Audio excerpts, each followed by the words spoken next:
Цялостната концепция на този телескоп, който се поръча по рациото, перфектно се вписва в това, което имаме като обсерватория в момента. Плюсовете на телескопа, финансиран по този проект, са много големи. Какви задачи може да се изпълняват на него, които да са подходящи за магистърска диплома? Всякакви задачи, които изискват дълговременно следение на обекти, дълговременна променливост на слаби обекти.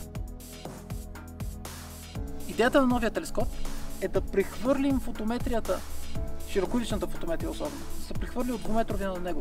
Ти ще имаш времето да изпълниш много повече задачи. Това дългочакано обновяване на обсерваторията в момента идва в доста добър момент. Науката напредва, тя не чака нас.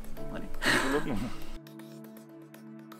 Сега, освен това, че финансира нас, нашия институт, пътната карта, част от средствата отиват в финансиране на наблюдателни програми на Софийския университет и на Шуменския университет, така че се очаква това да подобри малко или много и нивото на обучение в тези университети, така че да получаваме повече кадри, ще имаш повече хора, с които да работиш. Това винаги е полезно. Когато ти подобриш научната инфраструктура тук, тогава вече ние можем да разширим кръгозора си чисто научно, малко или много, защото много от нашите научни задачи, които са конкретно в наблюдателната астрономия, следват техниката, с която разполагаме. Да. И научните колаборации ще се повишат абсолютно по естествен начин, защото ние ще изкарваме продукт и като наблюдателни данни, и като научни публикации в повече области, отколкото го правим в момента. Ние в момента работим, да кажем, с екипи от Сърбия, с екипи от Полша, от Северна Ирландия, но по нишови задачи.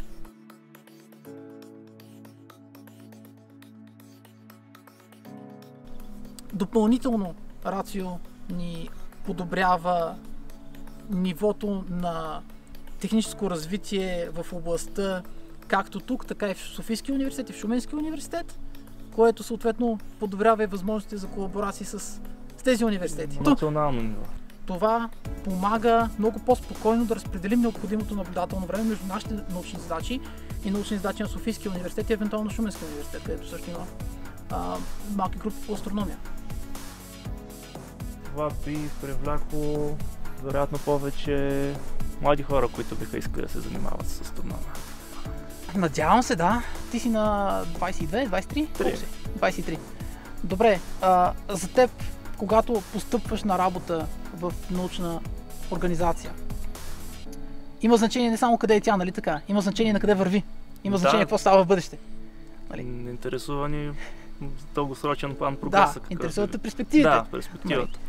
Аз първото, което е, да кажем, като човек, който се интересува от научно ръководство на студенти, за мен ще има много повече опции, които да предложа на студентите.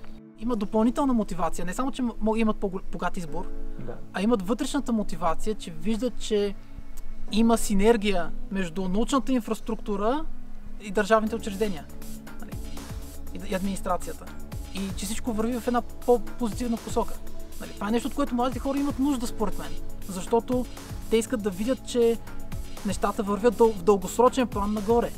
Аз, когато постъпих на работа тук преди 10 години, риториката беше: нямаме пари, трябва да поддържаме това, което имаме и да правим максимум от това, с което разполагаме. Докато за мое щастие, надявам се, че младите хора в момента, които завършват, имат по-друг поглед над нещата. В последните няколко години нещата в това отношение, специално към развитие на наблюдателната техника, с която разполагаме, и на отваряне на нови възможности, смело мога да кажа, че вървят напред. Сега, разбира се, зависи от нас да направим най-доброто, което можем с това, с което ще разполагаме в бъдеще евентуално. Супер, Саша, благодаря.